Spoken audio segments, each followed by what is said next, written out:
This is episode 1 in my series on everything I know on how to build a profitable website design business. So, here's what we're going to cover in this episode: why graphic designers should also offer web design as one of their services, the hourly pricing killer trap that is killing your income, how to charge $3,000 to $5,000 per website, the exact package and method that I use, and how to set boundaries without feeling like a jerk. If you want the exact tools that I use to speed up the process, I put all of those in the description below. Now, they are totally optional. You can make your own templates and make your own setup.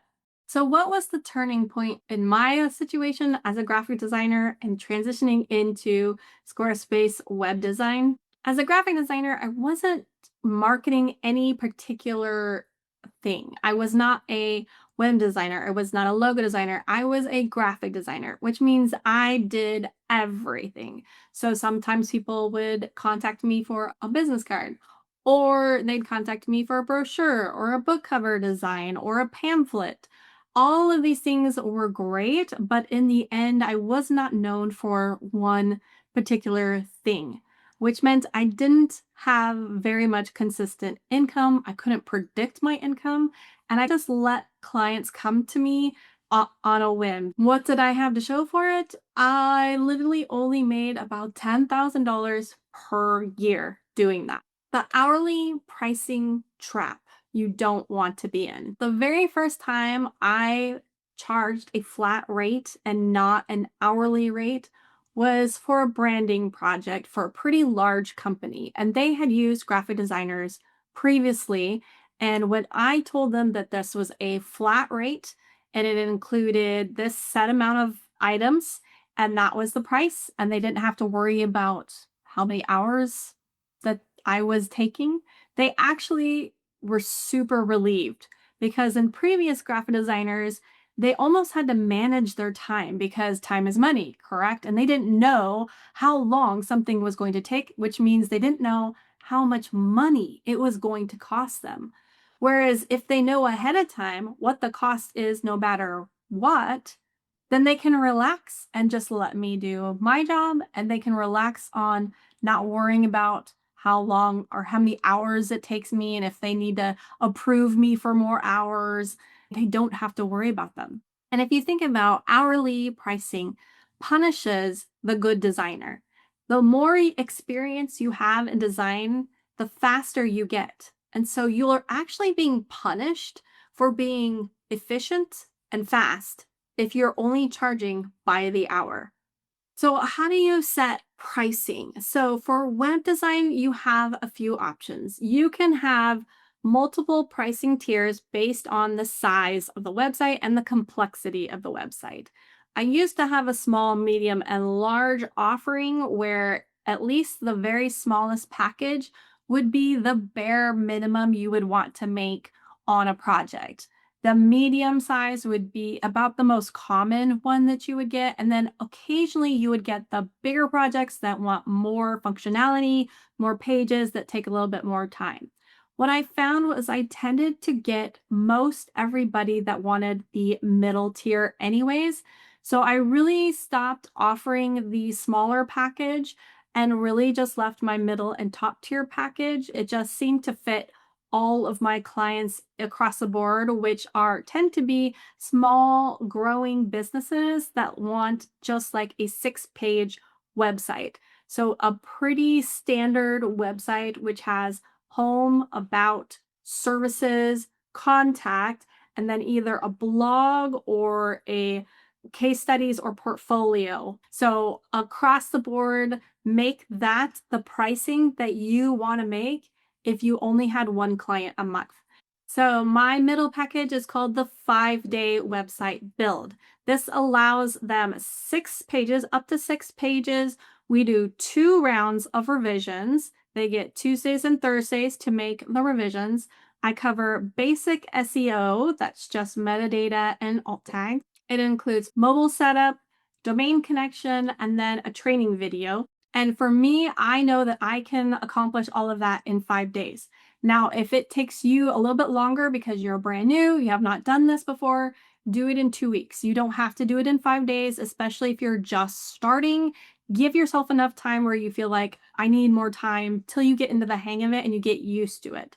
Things I reserve if they need the upper package is things like e-commerce. E-commerce is going to take a lot more time, especially how many products that they have, if they're digital or physical. There's just a lot more into e-commerce that I would need at least another week to work on that.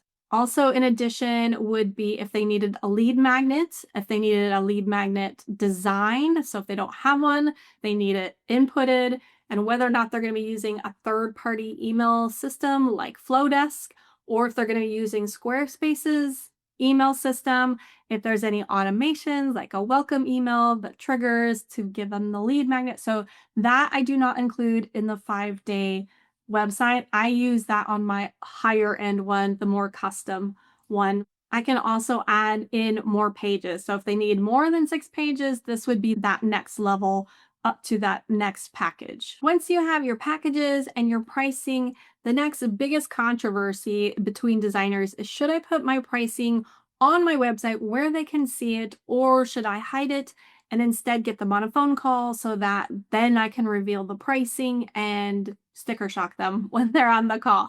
So I have done both, and I can tell you that I much prefer to be very upfront with pricing rather than hiding it until they get on a phone call. What happens is I get a lot more phone calls. However, a lot more people ghost me because they weren't expecting the sticker price. So I prefer being upfront. I know there's a lot of people who would disagree with me, but I've seen other designers do this and they've been successful. So I know it's possible to be successful putting pricing on your page. I will leave that up to you if you want to experiment with it and try it out. But for me, I would much rather have phone calls with people who already know my pricing upfront and are more than willing to pay for it and are excited about it. Setting boundaries. This is the biggest regret that I have, is not setting good enough boundaries and not following up on my own boundaries. I can tell you the story about my website client, the first website client I had, where I implemented a timeline, a strict timeline, and really had this process dialed in. I wasn't yet at 5 days yet, but I was saying 2 to 3 weeks was my timeline. And this was for a friend, and I knew them. And so I was like, oh, it's okay if I do 2 to 3 weeks. This is a friend, I know them. So I want to be cool with them. I didn't want them to think that I was too strict. So I was very flexible. However, I was unfortunately too flexible because that 2 to 3 weeks ended up turning into 6 months. So that was a huge mistake that I shouldn't have let happen. So keeping that short timeline and sticking to it, I learned the hard way. So I want you guys to know that even though you say you have a boundary and you say you have a deadline, remember that it's beneficial for both you and the client to stick to that deadline. And I think that this method is going to help with that. So now when I do my website designs, I have a very clear time when they are allowed to do revisions. In the past, I would just send my design to the client and then just wait on them till whenever they decided to get the revisions to me, which could be a week, it could be 2 weeks, it could be a month. So it just went too long. So having a clear window of, you have tomorrow to make these revisions, get them back to me. And every single time since I've implemented this, every client has made it in the timeline. So I give them Tuesday and Thursday. Those are the only 2 rounds of revisions. They have all day. They can make those revisions, but they only have those 2 days to make revisions. And I give them enough time that they can spend, if they're at work during the day, they can get it done when they get home from work that night. The other boundary that I put in is getting content to me.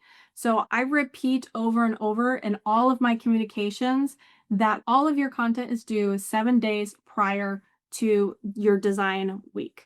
I put this in the contract, which if they don't read the contract, which some people don't, It is also in every email that I am messaging them. I'm also reminding them you have 7 days to get this done, and then there's also a consequence.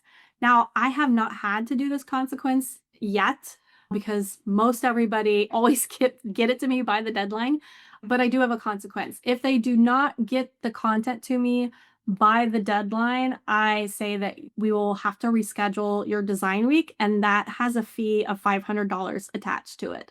It's on the content planner on the front page in bright red, and it's in every email that I send to them. So I repeat that over and over again. The other boundary I put in is communication expectations. So I do not give them my phone number. So I do not want to get text messages. I've had clients who have text messaged me changes, and it's just one, it's messy because I need everything in one location so I can remember everything I need to do. Two, it interrupts my personal life. If I'm out and I see a text message and I feel like I have to get to this right now, but I just can't because I'm out. And then I'll forget about it because I haven't looked at it. So that text messaging is a huge no. Also, working on the weekend or texting on the weekend or responding on a weekend, I have put a boundary up as a no. I have done this my entire freelance career, which is letting people communicate with me at any time. And I just realized that then I'm constantly working. I never have days when I'm not working because clients are always contacting me and I am always responding. So in my welcome and onboarding document, I give them my hours of operation. So these are the hours that I work. I work from 9 a.m. to 4 p.m. or 5 p.m. Monday through Friday.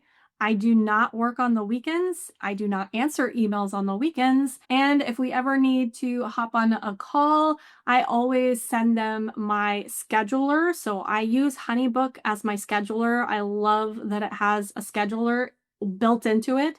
So I set my hours of when I'm available for Zoom calls, which is not all the time. I have set days where I'm available for Zoom calls, and I send them a link to my scheduler so they can see what times I'm available. They can book the time with me, what works best for them.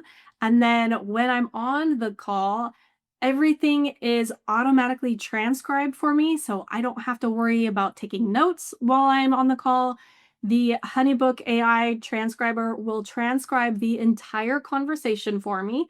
So then I can go back and look at the notes, especially if it's weeks or months prior to the project.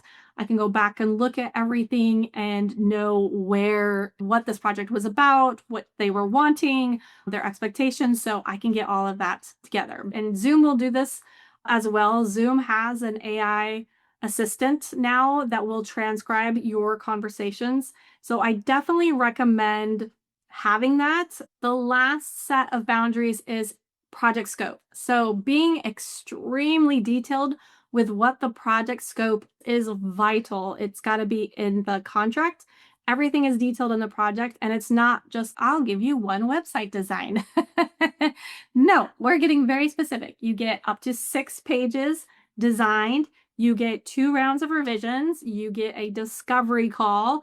You get the SEO basics, and you get some launch graphics, and you get a training. So we're bullet pointing all those deliverables in the contract, also in the onboarding proposal, and reminding them constantly. If they start asking for extras after the fact that they've signed the contract and you've started the project, you will have to remind them of what is in the contract and what the original scope was, but don't turn them down. You can still offer them to do it and say, yeah, we can do that. That's going to be at my hourly rate of however much, or we can incorporate that into the next phase of the website and add any of these other things if you'd like, or we can turn this into a VIP day and I can get that done in a VIP day. So you don't have to say no, but you can make sure to say that this is going to cost extra. Now, if you would like the templates that I use, I do have those in the description below. You don't have to use them.